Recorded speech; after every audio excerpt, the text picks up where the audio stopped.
पंचायत चुनाव आने वाले हैं और इस बार AIMIM में उम्मीदवारों की एंट्री हो रही है, क्या कहेंगे इस मुद्दे पर?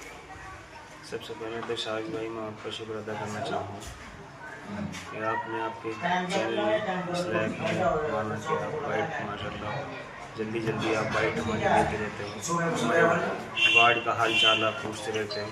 आपके शुक्रिया इस बात के लिए। और आपका सवाल अच्छा है कि आपकी पार्टी में लगातार जिला पंचायत उम्मीदवार आ रहे हैं, बढ़ रहे हैं। मैं आपको बताता चलूं कि अल्लाह का शुक्र है कि 5 साल पहले से जब कोई डंडा झंडा आने के लिए तैयार नहीं था, तब हम पार्टी में चुनाव लड़े थे और उस वक्त हारने के बाद में हमने तब से ही कंटिन्यू अपने वार्ड को सजा के रखा है। उसमें चाहे फिर हमने बच्चों के जो हाई स्कूल इंटर के बच्चे पास हुए उनके लिए सम्मान समारोह, या फिर आपके हमारे वार्ड 30 के समस्या हो, हेल्थ को लेकर कोई समस्या हो, रास्ते रोड को लेकर कोई समस्या हो, गरीबों के लिए कोई समस्या हो, उसमें हम अल्लाह के शुक्र से आगे रहें। इन बातों को देखते हुए पार्टी जो हमारी है, जो आदेश करती है, वो हम उन आदेशों का पालन करके हम अपने जनता के बीच में लेकर जाते हैं। उन बातों को देखते हुए अगर लोग हमसे मुतासिर हो रहे हैं, हमारी पार्टी में आ रहे हैं, तो मोस्ट वेलकम उनका, हम उनको सराखों में बिठाते हैं। लेकिन ये थोड़ी सी मैं उनको क्लियर कर दूं कि वो अगर ये सोचते हैं कि हम पार्टी में आकर हमें टिकट मिलेगा तो हम चुनाव लड़ेंगे और नहीं भी मिलता है तब भी हम चुनाव लड़ेंगे, तो ये पार्टी की गाइडलाइन हमारी ये नहीं है। पार्टी जिसे भी टिकट देगी उसको चुनाव लड़ाया जाएगा, उसमें फिर चाहे कोई भी हो। अगर हमारा भी टिकट नहीं होता है और अदरवाइज़ किसी अदर का टिकट होता है तो हम उसे चुनाव लड़ाएंगे सराफर पर इंशाअल्लाह, और चुनाव निकाल के देंगे। हर एक कैंडिडेट का यही दावा है कि मुझे टिकट दिया जाएगा। जो पूर्व में भी पहले भी चुनाव लड़ चुके हैं तो उन लोगों का भी दावे जनता काम के साथ कबूल करेगी। दावे लफाजी बयानबाजी से कुछ भी काम नहीं चलने वाला। जनता खुद कहेगी कि टिकट किसे चाहिए, खुद दिलाएगी कि टिकट किनका होना चाहिए।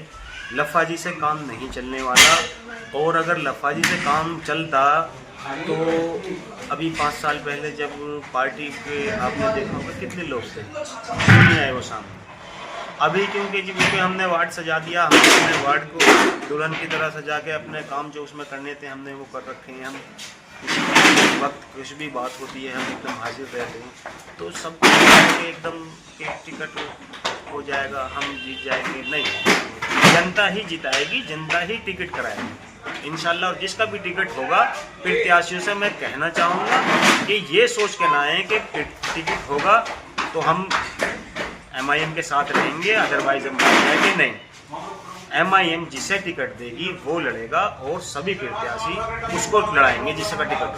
अब चर्चा करते हैं जिले में जिला सचिव, तो इसको लेकर अब जिले में क्या स्थिति है, क्या मुख्य मुद्दे रहेंगे जिला पंचायत चुनाव को लेकर? जिला पंचायत चुनाव को लेकर स्वास्थ्य का सबसे मेन मुद्दा रहेगा हमारा। हमें एक मुआशरे में हमारी ज़रूरत है एक लड़कियों के लिए बना स्कूल चलाने की, जिसमें फर्स्ट प्रायोरिटी हमारी दीन की रहेगी। हम दीनी तालीम और उनको दुनियावी तालीम वहाँ से हासिल करा सकें। तो अल्लाह के शुक्र से उस पर बयानबाजी हम मतलब कि काम चल भी रहा है और जल्दी हम उसे लाएंगे। इसमें लोगों के कुछ इमाम लोग हैं जो चाह रहे हैं कि हाँ ये काम होना चाहिए, तो हम जल्दी इंशाअल्लाह जगह देख कर कहीं ना कहीं इस काम को आगे बढ़ाएंगे। दूसरा स्वास्थ्य है और आपका तीसरा हमारा मेन जो मुद्दा हम शुरू से लेकर वो शिक्षा है। हर हाल में शिक्षा हमें अपने वार्ड के लिए मुहैया करानी है। तो जिस तरह से AIMIM को लगातार हर जगह कैंडिडेट मिल रहे हैं, तो क्या इसमें जनता में बहुत ज़्यादा आपकी जो है बहुत ज़्यादा बढ़ रही है, क्या कहेंगे?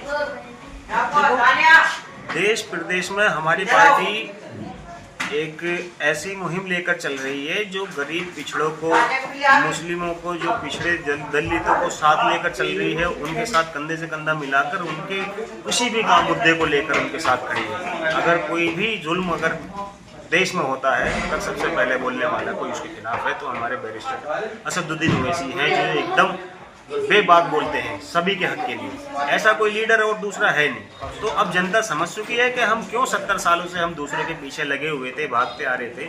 आज तक हमें कुछ हासिल नहीं हुआ, सिर्फ दगाबाजी के, धोखेबाजी के और मजदूरी के। उन्हें वहीं रखा गया, जो मजदूर था मजदूरी पर रखा गया, जो मालदार था मालदार कर दिया गया उसे। गरीबों का हक कुछ नहीं मिला गरीबों को। तो हम अल्लाह का शुक्र ये है कि हम उस बात को लेकर चल रहे हैं कि हमें हर जगह सबसे पहले हमें हमारे गरीब मजलूम जो दलित हैं, भाई हैं, मुस्लिम भाई हैं, वो सब चाहिए। बाकी हम सबको साथ, सबका विकास, सबको एक साथ लेकर चलने वाले हैं। तो इस वजह से अल्लाह का शुक्र है हमारे रुझाने भी आपने अभी देखा कि महाराष्ट्र में देखा हमारे कितना अच्छे रुझान है। इसी तरीके से अब 2027 में आने वाले में आपके विधानसभा में इंशाल्लाह हम 200 प्लस सीटें लड़ने जा रहे हैं। इंशाल्लाह हमारे साथ पूरा प्रदेश हमारे साथ है। और ये उससे पहले हम एक सेमीफाइनल होगा हमारा जिला पंचायत का, उसमें हम भरपूर मेहनत करके इंशाल्लाह आपको ज़्यादा से ज़्यादा दिखाएंगे कि हम जिला पंचायत दिखाएंगे जो आने वाले 27 हमारे लिए तैयार है। क्या महाराष्ट्र की जीत से कहीं ना कहीं उत्तर प्रदेश की ज़मीन बनी है? बिल्कुल बनी है। महाराष्ट्र में जो काम था वहाँ की जनता ने जो पसंद किया उन्हें वो आगे कब बढ़ाया, और यहाँ जो हम काम कर रहे हैं हमारी जनता हमें पसंद कर रही है। इंशाल्लाह आने वाले वक्त में हमें आगे बढ़ाएगी। और बहुत ज़बरदस्त हम काम कर रहे हैं। हम संगठन बना के काम कर रहे हैं, डोर टू डोर वर्क काम कर रहे हैं, सभी को अपने समाज में सबको साथ लेकर काम कर रहे हैं।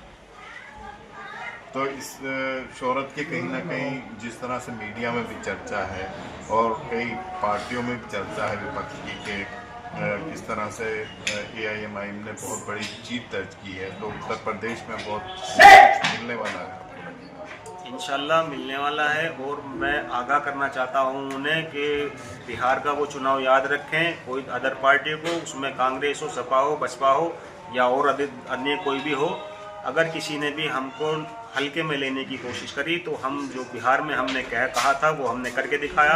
और अगर वो हमें हल्का भी लूज लेंगे तो हम उससे बड़ा डेमो उन्हें यहाँ दे के दिखाएंगे इंशाल्लाह। और सरकार हम चाहेंगे अपने हिस्सेदारी के साथ हम सरकार बनवाएंगे। और वरना गठबंधन में हमें नहीं लिया जाता है तो फिर वो बिहार के लिए तैयार हैं। जैसे बिहार में हमने उनका घमंड चूर करा था, ऐसे ही यहाँ पे हम घमंड चूर करेंगे। अच्छा, जो विपक्ष में आपका विरोध पहले दिखाई देता था, कहीं ना कहीं वो विरोध कम होता दिख रहा है। जिस तरह से आपको एकदम से बी टीम कह दिया जाता है, अब वो बात नहीं कह पा रहे हैं विपक्षी लोग, इसके बारे में क्या है? देखिए, विपक्ष हमेशा जनता को गड़बड़ाता है, डराता है। वो बी टीम बता के वो बी टीम के खुद काम करता है। हम कभी बी टीम नहीं थे और ना ही रहेंगे। अगर विपक्ष अगर कोई है तो सरकार का हम है। अगर कोई बोलने वाला, आंखों में आंखें डालकर जवाब देने वाला अगर कोई है तो वे सिर्फ बैरिस्टर असदुद्दीन ओवैसी साहब। और ये अब जो विपक्ष सोच रहा है कि अभी भी जनता अब अनपढ़ नहीं है, अब अधिकतर लोग पढ़ चुके हैं और यूथ हमारा बहुत समझदार हो चुका है। तो धीरे धीरे उनके समझ में आ गया कि बी टीम हम नहीं, बी टीम ओवैसी साहब नहीं, बी टीम हमारी MIM पार्टी नहीं, बी टीम ये वो लोग हैं जो अब हमें हराने का काम कर रहे हैं। वो बी टीम का काम कर रहे हैं, वो भाजपा को फायदा पहुंचा रहे हैं। अच्छा, BJP से लेकर SP तक आपकी चर्चा हो रही है, तो एक बहुत बड़ी बात है। क्या ये मुंबई चुनाव की जीत का असर है? मुंबई चुनाव की जीत का भी असर है। और यूपी में संगठन सक्रिय होकर बहुत ज़बरदस्त काम कर रहा है, डोर टू डोर जा रहा है, प्रोग्राम पे प्रोग्राम हो रहे हैं, जिला पंचायत की तैयारी चल रही है, रणनीति 2027 की बन रही है। तो जनता BMC के चुनाव में जैसे महाराष्ट्र में उन्होंने करा है, उससे डबल काम हम यहाँ कर रहे हैं। तो इंशाल्लाह हमें वही कामयाबी उससे ज़्यादा हमें यहाँ मिलने वाली है। तो पार्टी का जो एजेंडा है, पार्टी का जो बायलॉस हैं, पार्टी ने जो यहाँ पार्टी के मतलब संगठन के लिए जो बोल रखा है वो अल्लाह का शुक्र अमल में है और उस पर काम हो रहा है, तो उसका असर भी दिखाई दे रहा है। तो उत्तर प्रदेश में जो महागठबंधन बनना है विपक्ष में, आपके पूरी उम्मीद है कि उसमें आपकी जगह इंशाल्लाह जगह रहेगी। और महागठबंधन में अगर सबसे मजबूत कोई पार्टी रहेगी तो वो ऑल इंडिया मजलिस इत्तेहादुल मुस्लिमीन सबसे मजबूत रहेगी। और वजन अगर किसी का इस टाइम अगर भारी है और जनता अगर किसी का साथ देना चाहती है तो वो ऑल इंडिया मजलिस इत्तेहादुल मुस्लिमीन। ठीक है, बहुत बहुत शुक्रिया।